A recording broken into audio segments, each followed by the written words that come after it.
운전하시는 분들이라면 관심을 갖고 들어보셔야 될 한 주간의 교통 이슈.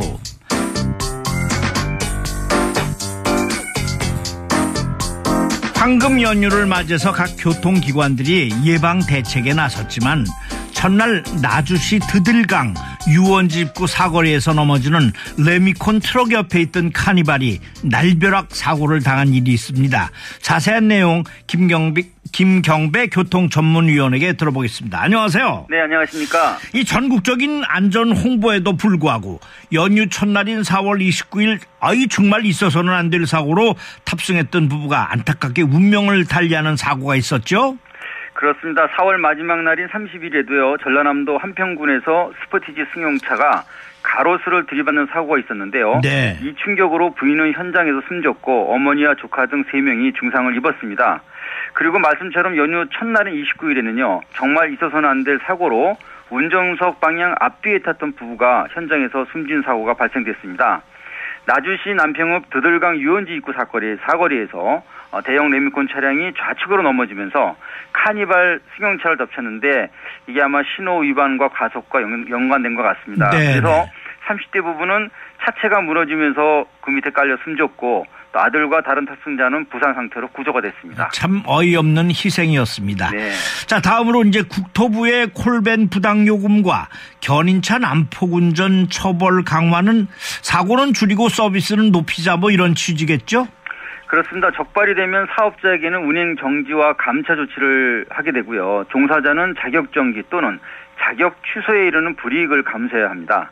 이 규정은 콜밴과 견인 서비스 이용이 많아지는 황금 연휴 기간 동안 소비자 피해 방지와 또 견인차의 난폭 운전에 따른 교통사고 최소화 대책의 일환으로 볼 수 있겠습니다. 네네. 콜밴과 견인차 공통 피해 사례는요. 아무래도 그 부당 요금이겠죠. 이런 수치와 또 운전자의 동의 없이 견인하는 등에 대한 불만 해소도 여기에 포함이 되고 있습니다. 그 인천공항 같은 데 보면은 밤새 손님을 기다리는 차들도 많이 있는 것도 이제 네. 문제인데 조작된 미터기 또 미터기를 사용하지 않는 콜밴 이런 것도 있어요. 네, 그렇습니다. 그 몇몇 콜밴 기사들의 불법 미터기 사용이 전체에 먹칠하는 문제도 있지만요. 말씀처럼 인천공항의 경우는 대기하는 시간이 너무 길기 때문에 아마 한탕주의로 가는 것 아니냐 이런 생각도 드는데요. 네. 실제 그 택시 미터를 조작해서 택시 요금의 5배인 80만 원을 청구한 사례도 있습니다. 참. 그리고 과속과 신호 위반 또 역주행 등이 많은 견인차도 난폭 운전을 근절해야 된다는 그런 방침을 세웠고요. 예. 실제 그 사거리 직진 신호 진행 차량을 중앙선을 넘어서 역주행하던 견인차가 정면 충돌한 이런 사고도 있었습니다. 네. 그리고 새벽 3시경에 발생된 추돌 사고로 10km 미만 내를 견인을 했는데 네. 보조바퀴 등을 사용했다는 이유로 이런 방법으로 청구를 해서 40만 원을 요구한 사례도 있습니다. 정말 해도 좀 너무한 것 같아요. 예. 맞습니다. 장거리 운행은 자제하고 전국을 3시간에 연결하는 KTX 이용이 편하고 안전한데 네. 열차 서비스가 요즘 갑자기 좋아졌다면서요? 그렇습니다. 복지부동이었죠, 그동안. 이 서비스가 고속철도가 이제 출발하면서 아마 금선회하는 그런 양상을 보이고 있는데요. 네네. 모든 객실에 휴대전화 충전용 콘센트와 USB 포트까지 지난 2월 설치를 완료했다고 합니다. 1월에는 서울역과 부산역 등의 주요 역사에 충전용 콘센트가 있는 비즈니스 존 이 운영을 시작으로 해서 코레일이 KTX 열차 1020량에 대한 객실 전체로 이 장치를 확대했다고 합니다. 구정열차인 KTX1 네. 이 통로에는 유료고 네. 산천 역시 출입문 쪽 일부만 충전기가 설치되어 있었잖아요, 그동안. 네, 그렇습니다. 그런데 이번에 충전용 전원 콘센트 1구와 이동용 저장 장치인 USB 포트 2구를 이렇게 2구를 결합한 혼합형 콘센트를 전 열차에 단 겁니다. 네. 위치는 KTX1 구형이죠. 객실벽과 창문 사이에 이렇게 설치가 되어 있고요. 그리고 KTX 산차는요, 국산이죠, 이 차는요. 네. 모든 좌석 아래에 있습니다. 그래서 콘센트 숫자만 무려 18,000개에 달하는데요.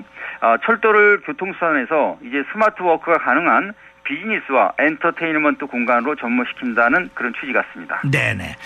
미세먼지로 인한 피해가 극심해지면서 국민 관심도 커가는데 네. 엔진만이 아닌 이 타이어와 브레이크 패드도 원인이라면서요? 그렇습니다. 바람을 가르고 풍압을 몰면서 달리는 차량 옆으로 걸어가는 보행인들이 최대 피해자가 될 수밖에 없는 현황인데요. 자동차는 엔진 배출가스만이 아닌 출발하고 설 때 노면과 마찰되는 타이어 가루와 또 브레이크 디스크와 패드 마찰에서 발생되는 가루, 즉 이런 미세먼지 위험도 좌시해서는 절대 안 됩니다. 타이어 브레이크 마찰제 분지는요, 인체에 치명적 위해 요소인 6대 중금속이 함유되어 있기 때문입니다. 그렇군요. 네. 하여튼 이 미세먼지가 여러 원인이 있어요. 자, 임시 중단한 중부와 영동 중부 내륙 고속도로에 대해서 좀 상세히 알려주세요. 네, 여보세요? 전화가 끊어졌는 모양입니다. 좀 자세히 알아보려고 했는데요. 다음번에 중부와 영동 중부 내륙 고속도로에 대해서 다시 한번